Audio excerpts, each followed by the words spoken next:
SLBC సొరంగం వద్ద సహాయ చర్యలు ముమ్మరంగా కొనసాగుతున్నాయి. అక్కడి తాజా పరిస్థితిని మా ప్రతినిధి స్వామి కిరణ్ అందిస్తారు.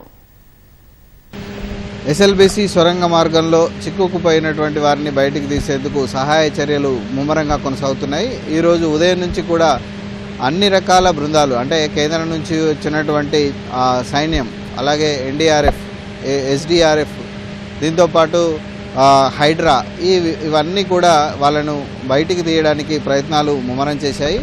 ఓవరాల్గా చూస్తే ప్రస్తుతం అంటే రోజులు గడుస్తున్న కొద్దీ, సమయం గడుస్తున్న కొద్దీ, అలాగే ఆ లక్ష్యానికి దగ్గరగా వెళుతున్న కొద్దీ సమస్య జటిలమవుతూ ఉంది. ఇప్పటి వరకు అంటే 3 రోజులు దాదాపుగా గడిచింది. అయినా కానీ ఇప్పటి వరకు అందులో చిక్కుకున్న వాళ్ళు ఎక్కడ ఉన్నారు అన్న విషయం మాత్రం ఇప్పటికీ తెలియరాలేదు. అందుకు కారణాలు చాలా ఉన్నాయి. ప్రస్తుతం ఇది 14 కిలోమీటర్ల వరకు తవ్వినటువంటి సొరంగ మార్గం. ప్రమాదం జరిగినటువంటి సమయంలో ఈ సొరంగాన్ని తొలిచేటువంటి టన్నల్ బోరింగ్ మిషన్ పూర్తిగా అందులో ఇరుక్కుపోయింది. ఆ రోజు జరిగినటువంటి ప్రమాదంలో పైనుంచి వచ్చినటువంటి ఒకే వరదతో వచ్చినటువంటి నీరు, బురద ఒక్కసారిగా టన్నల్ బోరింగ్ మిషన్ మీద పడింది. ఆ ధాటికి ఆ టన్నల్ బోరింగ్ మిషన్ అనేది 2 ముక్కలైంది. ఆ చివరి భాగం ఏదైతే ఉందో అది సుమారు కొన్ని 1 కిలోమీటర్ వరకు కొట్టుకొని వచ్చింది. ఈ భాగం అంతా కూడా ప్రస్తుతం సహాయ చర్యలకు ఇబ్బందికరంగా మారింది. ఈ టన్నల్ బోరింగ్ మిషన్కి సంబంధించినటువంటి కంటైనర్లు, ఇతర సామాన్లు, అలాగే అక్కడ ఉన్నటువంటి బురద, నీరు ఇవన్నీ మిక్సప్ అయి ఉండడం వల్ల వీటిని క్లియర్ చేస్తే తప్ప లక్ష్యానికి అంటే ఎక్కడైతే టన్నల్ బోరింగ్ మిషన్ మొదటి భాగం ఉంటుందో అక్కడికి చేరుకోలేని పరిస్థితి ఉంది.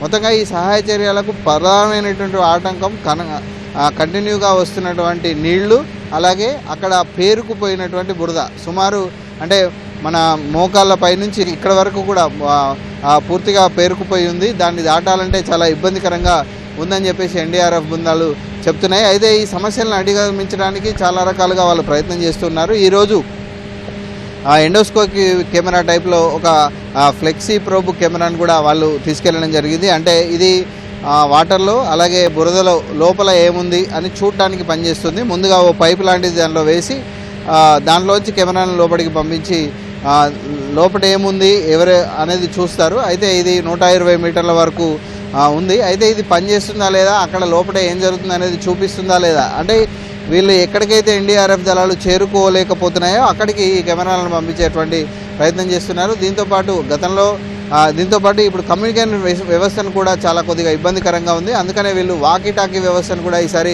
యాక్టివేట్ చేశారు. అందుకు సంబంధించినటువంటి యాంటీనాను లోపలికి పంపించారు. ఇది ఎంత దూరం పనిచేస్తుంది అనేది చెక్ చేస్తున్నారు. దీంతోపాటు చెన్నైకి సంబంధించినటువంటి కొంతమంది కూడా అంటే అటువైపు అంటే ఈ డ్రోన్